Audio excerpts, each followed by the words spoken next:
Hey everybody, this is Brandon, and on today's episode, we'll be playing Show and Tell with former podcast guest, Mr. Nick Stankus, who some of you may know as a musician here in Blue Island, and you might not know that he was once a aspiring child actor, and was called back twice for the role of Joey in the Dennis the Menace movie starring Walter Matthau. And I think if you look closely at today's episode, you will probably see a striking resemblance between Nick and Joey. All right, well, let's see what Nick brought to Show and Tell today. Check it out. Do it to it. All right, well, what did you bring to Show and Tell for us today? I thought about this a lot throughout the course of the day, in the sense of like I said, even surrounded with shit all everywhere. It's like, what am I going to talk about? And this is, I don't think I've ever shown anybody this. Now that I think about it, too, I've just kind of been casually working on it. It's not necessarily the greatest thing to look at initially, but I'll explain a little bit deeper. So this looks like a bag. This is pretty much the ticket stub, every ticket stub I would have had. Since starting where? Starting, I think, at the first. Do you have them in chronological order in that bag, or is it just? No, I've probably gone through them 3 times total. Well, initially, I think I did it chronologically. Actually kind of take them out here a little bit and pick out some of the cooler ones. And then I did it like by band, because I was like, oh, I wonder how many times I've actually seen that. And a lot of them, oddly enough, are now this is everything: sports, music, museum. Oh, okay. Wow. This is from 1993. This is I think this is the first Bulls game I went to with my dad. It was December 29th, 1993. And tickets, they looked a little different. Different. And it's funny just to even see like the free Bigfoot pizza, 125 points right there. Look at that, free Bigfoot pizza. A lot of these are White Sox tickets because I worked there a long time too. You worked at Comiskey? I worked at Comiskey. Technically, I'd want to say it was the last year of Comiskey, and yeah, it was the transition to U.S. Cellular. Were you a hot dog seller? Or you what are you doing? Selling beer? I sold split the pot tickets. Oh, okay. So that was a terrible pay too. Was that like your first job? No. I think I was 17 when I got that job. $35 a day, and you had to be there an hour before the gates open, which is an hour before the game starts, and then you'd work until the 4th inning, or the half inning of the 4th, and then you'd have to go count all your money and then turn your tickets. And sometimes you could stay for the game, because they had a series with pretty low attendance. So I had all these, we'd go to work and then watch half the baseball game. It's kind of fun. Here's that Tom Petty ticket. There you go. So for a little while, I was working at Chicago Music Exchange, and ran into Nate from the Foo Fighters, and we were kind of chatting. He got me tickets to the show at Wrigley. All right. Is that the one? Was that the big one where they had a Cheap Trick and Naked Ray Gun and all that, or? No, I don't think it was that year. Okay. Because I remember we had to go a little later because we were going after work. But the reason why I wanted to hang on to this was that it actually had Left by the Artist from Nick Stankus. So pretty badass. Nice. But yeah, no, it's funny. Tweed from Rock Island Public House and I were talking about this because he has a similar collection to what I do, or he's been doing something similar. But I don't know. It's I thought about maybe doing something with him, like framing him or something like that. And then I got the idea to find old photo albums and put them in like an old old album book.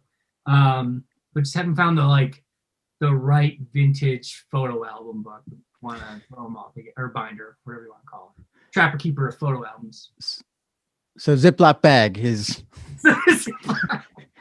the next best thing. Yeah, it's you win some, you listen, Brandon. Yeah. What would be like the most surprising ticket in there? Like I wouldn't expect. Like I don't know what I mean by that exactly, but Well, well, now keep this in mind, Brandon. Let's while I thumb through these a little bit here too.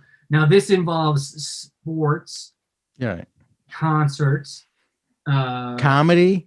comedy if there was a stub. I was True, they don't usually have stubs. They don't really have stubs. Art exhibits, comedians. Like when you have a comedian there. I got a comedian here. Louis C.K. Is it? All right. Hey, here we go. Louis C.K. Chicago Theater. Wow. What year was that? 2016. 2016. All right. Yeah. Well, not pre, but we didn't know about it yet. We didn't know about it yet. Let me see if I can find a fast forward here for you. Remember anything about the Louis C.K. show? Were you laughing? Were you like, it was all right? Or... No, you know what? I was laughing. So Chicago, that was the first time I'd seen 2 comics at Chicago Theater. It's an odd place to see comedy at. I couldn't imagine playing it as a comic. Like, why is that? Well, it's huge. Well, it is huge, but it's huge in the sense, well, it's so tall, it's in front of you. Yeah. I don't know. Like, you would think there would want to be some sort of maybe. It's not like doing a nightclub. It's Yeah, like what interaction are you getting? Do you want more? Or I don't know. It's one of those people at his level, though, they know how to work a big room like that. I would imagine. Yeah. I would assume. Okay, so here's a fast forward. Here's a little tip to the hat to you, Brandon. New York Mets. Yeah. Well, you were in New York. Yeah, I became a Knicks fan, but I never became a Mets fan. Although I saw them once play the Cardinals and a big fight broke out. I remember that. City Field, beautiful field. Big fight. That was one thing I did when I was touring full time too. Is if there was a chance to go to a ball game, we would go to do that or take a tour at least. Love it. Let's see here. I think the first and last time I'll go to Ravinia too, but Dolly Parton. Okay. I'm sure there's got to be somebody who would draw you back there someday. I don't know. It's such a terrible place, and it takes so long to get to. Yeah. Well, and it's hard about to get to. Is it the people? No, it wasn't even the people. It's just the distance. The distance and like I'm paying for a show, I can't see the show at all. Yeah. What's the point? Yeah. All right.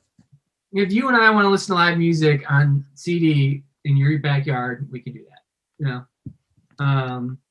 This was a very good friend of mine, Allison Talbot. She was working for Grace Potter for a long time. So this was a show that Grace was playing at the Vic that was kind of more of like it was just a comp ticket, but that was how that got through. So that was kind of cool. All right, so here's the one that I don't think you would anticipate. This is from '98. I'll never forget. My dad wanted to go to this, but we didn't have a ticket, so we got tickets. We scalped tickets. It's the first time I ever scalped a ticket too. First time, but not the last. Not the last. I'll tell you that. This was at the start-finish line of the NASCAR race in Brooklyn, Michigan, in 1998. I didn't know they had tickets for those. Oh, I guess it makes sense. Yeah. Okay, it wasn't a concert, but you bought a ticket to watch the end of the race. The races, yeah. So we went to the race. Yeah. And you'll never forget it. I'll never forget it. Honestly. Yeah, it was kind of like a fun experience because it was just my dad, myself, and my cousin, and my uncle. So just the 4 of us, but we kind of got split up, so it just kind of turned into like a father-son trip for a little bit, and it was a blast, man. It's not like we were throwing back beers. I mean, I was 12. Did you want to start becoming a race car driver at that point? No, yeah. I didn't have any interest in becoming it, but it was grow a mullet or. I didn't grow a mullet. You know what was kind of interesting at the time because I was still very much into art and doing a lot more drawing and painting. The paint scheme, like that was kind of like a revolving door aspect of NASCAR. It's kind of like, what's that car going to look like? Is there something like unique about it, or The ads. The ads. That's one thing I liked about the cars is that they're almost like pop art because they had like Tide logos on it, whatever. It's almost like a Warhol painting on a car. I don't think anybody else thought that, but and who can see it as it goes by? Well, yeah. Well, you're watching it on TV, you see him pulling into the pit, whatever, and they're stopped or whatever. But that's what I saw in NASCAR. I was like, those are cool just because of the art on the cars. I can care less about anything else. To initially, but it was fun. So, and now it's in the bag. It's in the bag. Yes, it's in the big bag. It's in the big bag. Hopefully, do something with that big bag someday. All right. Well, Nick, thanks for letting me be a part of this, man. All right. Bye. Well, that's going to do it for today's episode of Show and Tell. I want to thank Mr. Nick Stankus for coming on and showing us his collection of ticket stubs and showing us and telling us all about it. If you would like to be on an episode of Show and Tell, please just send us a direct message at our Instagram account, which is BIRP 60406. That's BIRP 60406. Or just send us an email at blueislandradio@gmail.com. blueislandradio@gmail.com. All right. Well, thank you for watching. This is Brandon signing off. Go in peace.